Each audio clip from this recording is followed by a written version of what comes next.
Did you know that Cleopatra, one of history's most iconic figures, was African? Yet, her story has often been whitewashed, her identity erased. This is the power of visual storytelling.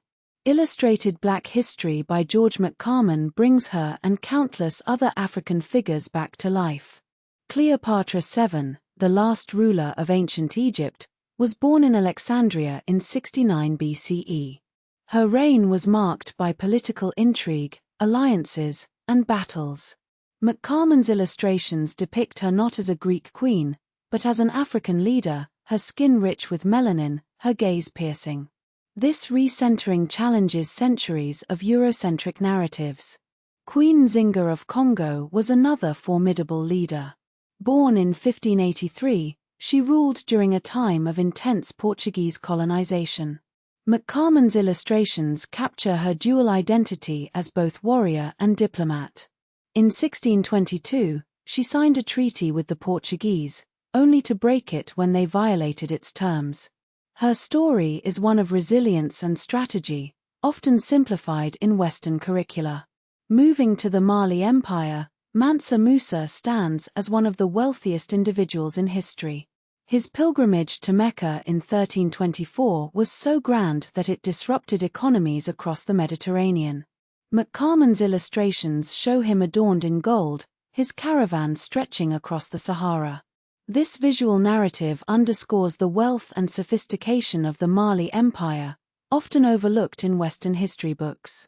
Shaka Zulu, born around 1787, revolutionized military tactics in southern Africa. His innovations in warfare allowed the Zulu kingdom to expand rapidly. McCarman's illustrations depict him as a towering figure, his spear raised in command. This portrayal challenges the colonial narrative of Africans as passive victims. Yer Asantewaa, the Queen Mother of the Asante, led the War of the Golden Stool against the British in 1900. Her leadership was pivotal in resisting colonial rule. McCarman's illustrations highlight her determination, her eyes fixed on the horizon. This depiction connects her story to modern feminist movements in Africa. The San people of southern Africa left behind over 30,000 rock art sites in the Drakensberg Mountains. These paintings, created between 2000 BCE and 1000 CE, are some of the oldest visual histories in the world. McCarman's illustrations bring these ancient artworks to life, showcasing their sophistication and beauty. This challenges the colonial narrative of Africa as a blank slate before European contact. George McCarman is not just an author but a visual artist. His Afrofuturist style blends historical realism with futuristic elements, creating a unique visual language. This approach has influenced modern African art, including Nollywood cinema and graphic novels. McCarman's work is part of a broader movement to decolonize African history. UNESCO's General History of Africa, led by Cheikh Anta Diop, is another cornerstone of this movement. The series, first published in 1980, recenters African agency in historical narratives. It highlights the written records, urban planning, and scientific advancements of African civilizations. This includes the University of Timbuktu, established around 1300, which was a hub of learning long before European colonization. The impact of these illustrated histories extends beyond education. They have boosted cultural tourism in Africa, with sites like Great Zimbabwe and the Drakensberg rock art now recognized as UNESCO World Heritage Sites.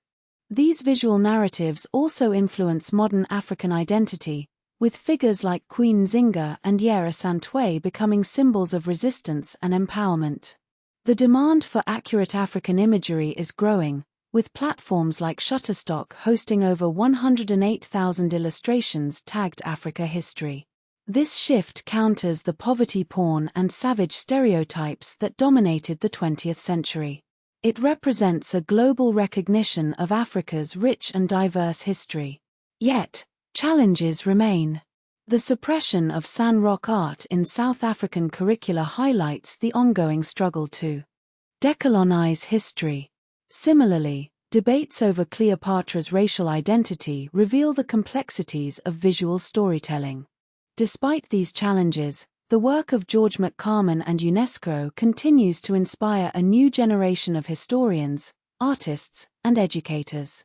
They are reshaping how we see Africa, not as a continent of victims, but as a cradle of civilization. Their illustrated histories are more than just books. They are pop-up stories that unfold with every page, bringing Africa's past to life in vivid detail.